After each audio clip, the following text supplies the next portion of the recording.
Zubimendi, Kepa and Norgard are already through the door. It looks like Noni Madueke is going to join them, and Eberechi Eze and Victor Gyökeres are really close as well. Will 6 signings be enough for Arsenal to win the Premier League next season? That's what we're discussing here this morning on Arsenal Unfiltered. Let's get started.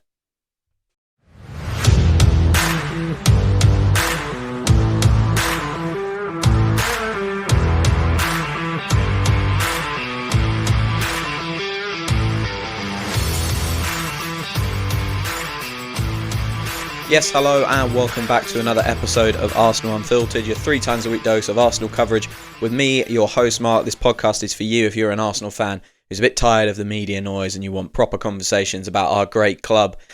Thank you so much for listening. First of all, we continue to get listeners even through the summer as I was reflecting this morning, it's really difficult to make content right now. We've got so many transfer rumours and kind of non-updates going on. We've been through the cycle of talks are advancing, there's interest, and now we're at personal terms are being agreed, and it's quite repetitive, and I'm sure everyone who's looking for content is looking for something different and is as excited as me for football returning. I think we are 12 days away from the first friendly versus AC Milan out in Asia. I'm so excited for that. I've never been as excited for the friendlies to come around. Usually they're a bit of a non-event for me, but covering all the transfer rumours and stuff this year has made me really, really miss watching football and talking about football. So I'm so excited for those to come back. And that's partly kind of why I chose this topic this morning, because I didn't want to keep kind of going over transfers and stuff like that. But, at the end of the day, they are the big main news. I've already done a episode on Noni Madueke. You can go back and listen to my thoughts about that. So yesterday's news about the fee being agreed, I didn't want to kind of repeat what I'd said. But what I want to talk about today is the big question, and the question maybe we've all forgotten, is are these signings enough to help us win the Premier League? And it's probably going to be a bit more freeform this morning, a little bit more off the cuff. Usually I have a set of questions that I'll kind of work through, but I just kind of want to think about the different elements of the team that we're strengthening, and is it enough? Have we done enough? Because this is one of Arsenal's most aggressive transfer windows in a very, very long time. I racked my brain this morning to think of a transfer window where we've gone this big and this hard. I can think of the kind of Aaron Ramsdale, Ben White, Martin Ødegaard transfer window where we signed a huge number of players. I think it was 6 as well, and we're looking at potentially 6 this window. This time around, if we get all of the targets that are muted as being close, potentially 7 as well. In the intro I listed 6 players who could be coming in, 3 attackers, 2 defensive midfielders and a goalkeeper. There's still Christian Mosquera floating around. We haven't had an update about him for a little while, who could be a Saliba backup. We know we agreed personal terms with him and he really wants the move. But obviously Arsenal's attention has been turned towards Noni Madueke and Victor Gyökeres, getting those deals over the line. And I think Eze and Mosquera will probably go far deeper into the window than those 2 signings. So yeah, the Ramsdale, Ben White window is probably the next busiest, but obviously we didn't sign players of the kind of, I guess, stature and price of Martin Zubimendi, Victor Gyökeres. These guys are a little bit more proven. In that window we went and rolled the dice a little bit on Aaron Ramsdale. Lots of controversy when he came in. Ben White for 50 million, we weren't sure, and then it's obviously come out and been a fantastic piece of business for us. So that's the busiest one I can remember. In terms of, most significant, obviously there was the Declan Rice transfer, but that was a quieter summer in general. And yeah, I just can't remember the combination of volume of players and potential transfer fees that we're doing. If we get Zubimendi, Eze, Gyökeres and Madueke, that'll be 4 players, well over 50 million quid for each of them, which would be an incredibly aggressive transfer window. We've done big transfers before, Kai Havertz, Declan Rice, but we haven't done the kind of 50 million quid plus transfers in this volume. This feels, I hate to say it, feels much more like a Manchester City window of days gone past, where they just buy tons and tons of really, really good players, and not all of them would stick. And I think that's something we probably need to be ready for, actually. just thinking about it as I say that now, is we probably need to be ready for not all of them to kind of excel. A couple of them will really hit the ground running, and maybe some of them will take a little bit longer to get going. But for me, the main question is, let's bring this back to the football. We've been talking about transfers for so long now, in kind of the updates, what everyone's personal opinion is, whether they'll be a good fit, whether the transfer makes sense in general.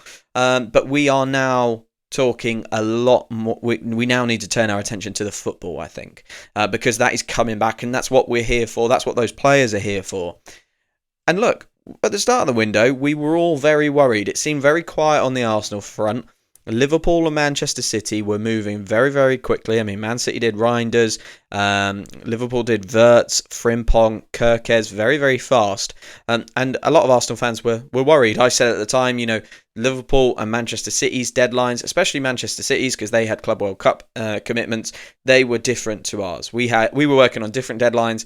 Our deadlines were probably about the La Manga trip that the lads have just gone on, and probably more likely the Southeast Asia trip that we go on in maybe a week. I can't remember the exact date we fly out. I think it might be the 19th for the first game on the 23rd. So, yeah, we had different deadlines. We were worried about it. We were saying, how are we going to keep up with these guys if this is how they're moving in the market and we're just not really moving in the market? That concern has definitely died down. It feels like we are now the primary force in this market. We thought we'd see big summers from the likes of Manchester United. They've only really done Cunha so far. They haven't been able to get Mbeumo over the line. We thought we'd see big summers from Chelsea. And for my money, I don't think any of the players they've brought in so far are super exciting. Delap, obviously, wanted by a lot of clubs. But I don't know. I have reservations about that deal for Chelsea. João Pedro obviously scored 2 on his debut, but again, I'm not sure that that's the be-all and end-all. Newcastle basically done Elanga, no one else. I don't know how their PSR situation is.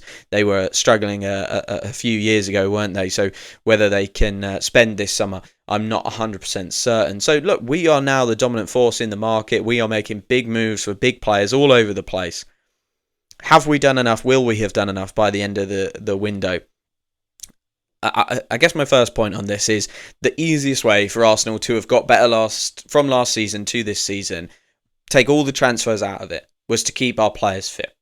We were a really good team last season, and if our players had stayed fit, we would have stayed with Liverpool for much longer. Maybe we have a better run at PSG in the semi-final. I always think, what if Kai Havertz had been fit for that PSG game?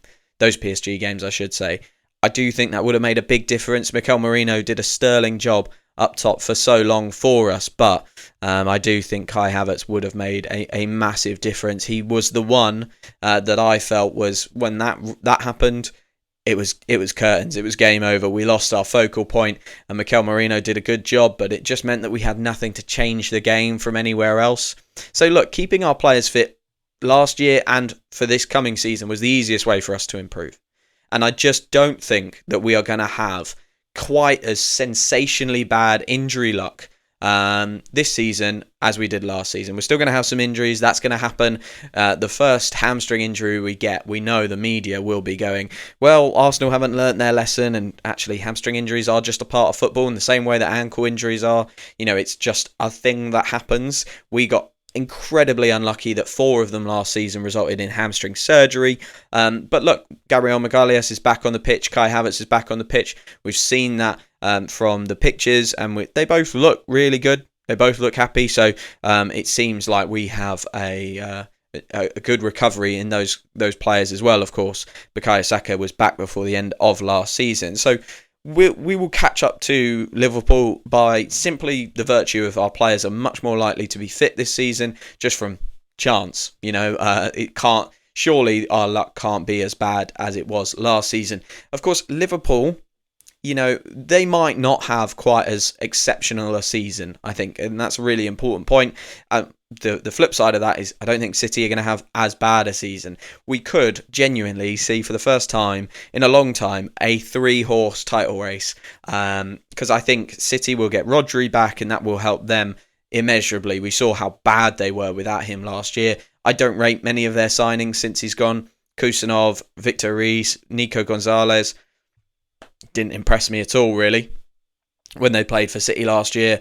Reinders, I don't really know enough about him yet, so I'm going to reserve judgment, but he's not someone that kind of was on my radar, so I'm always a bit hesitant to think, he's going to be a real game changer for them.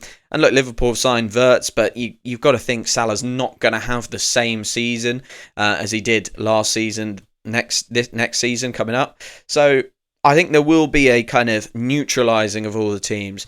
Arsenal and City won't have as bad a luck and will catch up to Liverpool. Liverpool will drop back a little bit. So it will kind of, from that point of view, depend on these transfers and how they do for each team. And for me personally, I think the key thing for Arsenal and potentially the other two teams as well, but I think they're maybe a little bit better at this than we are, is having multiple plans for different game states. And I'm looking at the transfers Arsenal are potentially making. I'm going to just make the assumption that Eze and Gyökeres will get done for the purposes of this conversation. I'm looking at the transfers that we're making and I'm thinking, okay, I'm starting to build a picture of how we might deploy people kind of differently. Gyökeres versus Havertz, very different styles, right? Very, very different styles. Gyökeres is a physical battering ram who is determined in every moment to go and score a goal. Kai Havertz is a little bit more crafty, tactical, makes the defenders think a lot more and drags them into positions they maybe don't want to be in. Gyökeres isn't going to do that. He's not going to drop off like Kai Havertz does, and he's not going to make big sweeping runs around the outside of Bukayo Saka. He is a player that if the space is filled, he's going to go and get in the box and try and score a goal. And he's very determined to do that. Kai Havertz is a little bit more crafty, I guess is probably the best way of putting it. So that to say, we're prepping different plans. Eze's another one. We're so used to seeing Martinelli, who is a kind of speed demon, and he's had his issues against the low blocks where teams have just dropped off and neutralised his biggest threat. His biggest asset is when, if you give Martinelli 10 yards, I don't think you stop him. Well, most defenders don't stop him. If you give him 10 yards over multiple times over a 90-minute period, he is going to get past 99% of defenders at least a couple of times because his pace is so burningly fast. His problem is when they drop into that low block, he's not great when he doesn't have the space to run into. We're going to sign someone like Eze, again, to be confirmed, but for the purposes of this conversation, we signed someone like Eze. He gives us a different option. He could play in that left wing spot, although, there's muted rumours that he will be kind of more deployed as a number 10, maybe an Ødegaard backup, although, I don't see it. He could play in that left wing spot and actually be someone who doesn't need space to run into. In fact, he's not as good as Martinelli at running into space, running behind, but what he can do is he can go from a standing start and beat a player and operate in tighter spaces like we play against the low blocks. So you're starting to build a picture of how Arsenal are preparing different plans for different scenarios. And for Arsenal, it's not the games against Manchester City and Liverpool and even Chelsea for that matter. They're not the games that are the problem. And this is why I think this point about the new signings and how they give us different ways to deploy our team is so important, because the games that have unstuck us in the past, let's say 2-3 seasons, are the West Hams, the Evertons, the Fulhams, okay, where actually they make it really, really difficult for us to play. City are always going to give us a bit of space. They've got that arrogance. They know that they are one of the best teams and have been one of the best teams over the last, let's say, 10 years in the world, not just the Premier League. They're always going to come and play us. I think Liverpool have got that same arrogance about them. They're always going to come and play us, and they're not going to be seen dropping into a low block. So we're going to get room and we're going to get chances, and we saw that last season in the games against Liverpool and against Manchester City. I mean, we put 7 goals in total against past Manchester City last year. They gave us plenty of room. Granted, they were a disgrace in the Emirates game, of course, but they gave us that room and we took advantage of it. So for me, these signings and the fact that they give us different plans, they might help us. Those different plans might help us against the Evertons, the Fulhams and the West Hams, and overcoming those games. I think Madueke is a really interesting one as well, because I think we're looking at him and going, well, why did that? For me, that transfer doesn't make sense. Left-hand side's the priority, 50 million quid on a Bukayo Saka backup. I'm not 100% certain on that. But actually, if you start to think about, okay, let's not analyse him on what he has done in his career. Let's maybe analyse him on what he could do in his career. And I think there is a decent chance he could play some pretty solid minutes on the left wing. I think that is something that could happen in a scenario where maybe Mikel Arteta wants to make the pitch a bit wider. Now, Martinelli, obviously, he plays very high and wide at the moment, but as soon as he gets the ball, he's coming inside. I wonder if there is a world where Mikel Arteta is looking at this player, Noni Madueke, and thinking, yes, he can back up Bukayo Saka, but if I want to just pepper crosses into this box, against a team that I think we've got physical dominance against, maybe you've got Kai Havertz at left 8 and Victor Gyökeres up front, or you've got Kai Havertz up front and Mikel Merino at left 8, so you've got the vertical advantage, or the aerial advantage, I should say, vertical advantage.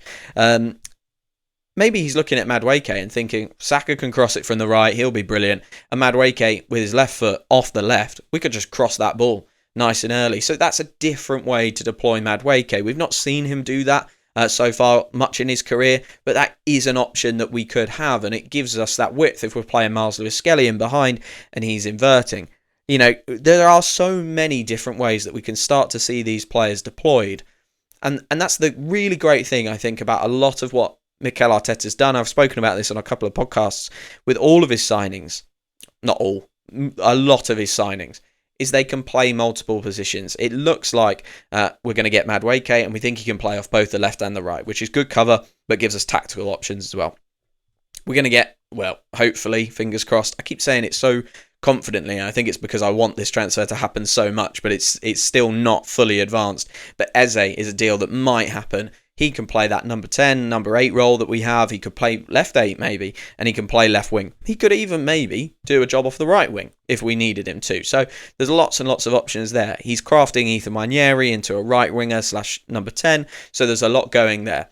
And I think, he does this in defence as well. Ben White, Jurrien Timber, both can play centre-back. I mean, Jurrien Timber's played left-back, plus right-back, which is their primary positions. So more and more, you can see this flexibility that we have in the squad. We've built into the squad since Mikel Arteta came, and that he is carrying on that focus with the signings that we're making right now. You could even argue Christian Mosquera could be that third-choice right-back if we do get him, and he is the de facto backup to William Saliba. So bringing it back to the point, can Arsenal win the Premier League with all of these signings? Well, look, I think there will be a neutralisation between the 3 top teams in the country this year, just because you can't expect it to go on like it did last season with the injuries and the overperformance from Liverpool and how well they did. I just can't see that happening. So I think we'll neutralise naturally, and then it will be about, for Arsenal, it will be about overcoming those smaller teams, and having different tactical plans based on these new signings could be the answer. It could be. And I think if we get these signings over the line, this will be our best chance to win the Premier League that we've basically ever had. You'd look back at last season, not ever had, in the Mikel Arteta period we've ever had. Should always clarify that sort of thing. You look back in the Mikel Arteta period, the first title run, we were not expected to be there. You've got to remember, we just missed out on 4th the season before. Very, very painful. I still haven't watched the last episode of the documentary. Big achievement that season in terms of the progress that we made. And then into that kind of first title run season, we had Gabriel Jesus come in, change our world, explode at the club, along with Zinchenko as well. And it was a brilliant team with Xhaka stepping into the left 8. And everything was rosy, but no one expected us to be there. And that's why when we fell away at the end because of the Saliba and Tomiyasu injuries, we fell away and everyone kind of looked at it and went, what a great effort from Arsenal. The next season, we just ran into an unbelievable Manchester City team. And we did everything that we could. We did absolutely everything that we could, but we couldn't keep that Manchester City team away. And I don't look back at that one with too many regrets. I don't think you can look at a run of 14 wins out of 16 games with the Bayern Munich tie kind of sandwiched in there as well and say, we didn't do everything that we could have done. And then the season after was obviously the season just gone. wrecked by injuries. We really had no hope. When you look back at it and think about all those times where maybe Liverpool got a draw and we thought, oh, maybe we can pull it back to 7 points or 4 points or whatever. But with the injuries that we had, I think we did incredibly well to get second. Right now, as I sit here, I think if we bring in Gyökeres, we bring in Eze, we've got Madueke, Zubamendi, all of these players coming in. We've got the depth provided by Kepa and Norgard. All of these guys coming in. I don't think you can look at a Arsenal squad under Mikel Arteta previously, given the scenarios that are going on with the other teams and stuff like that, and say that team had a better chance than the team we might put together this year. So I think we have a really good chance of winning the Premier League this year because of the signings, and the way they'll do that is helping us against those smaller teams. Okay, guys, a bit more of an off-the-cuff one there. I hope you don't think it was a bit rambly. I was struggling for inspiration this morning. I really was. And as I said at the start, I just can't wait for football to come back. I can't wait to report on a game and give my opinion on a game rather than give my opinion on a transfer rumour. I will keep bringing you 3 times a week, but just wanted to be really, really honest and say that this one was a bit more rambly. And we'll keep trying to keep the content fresh. I am prepping some guests to come on, hopefully very, very soon. Hopefully that works out and we can get those in the diary, because those episodes are always really fun to listen to, fun to record, and I love chatting with other Arsenal people from all over the globe. If you've enjoyed this episode, I usually, ask for a review and stuff like that. I'm going to ask today that you go over to the Blue Sky account, Arsenal-Unfiltered at bluesky.social. And give me a follow there and interact and kind of reach out if you want to DM me or just reply to one of my posts. And I do kind of lots of content over there, and try and interact with people as much as possible, and always will respond if you want to ask a question or anything like that. If you want to come on the pod or get a question on the pod as well, that's something that we could look at. All that's left to say, guys, is really, really appreciate everyone for listening whilst this summer is going on, and some of the transfer rumours get a bit repetitive and we don't know all the story. Sticking with me while it's been like this is a really, really appreciated. So thank you so much for that. And thank you for following. Thank you for listening. And I will speak to you very, very soon.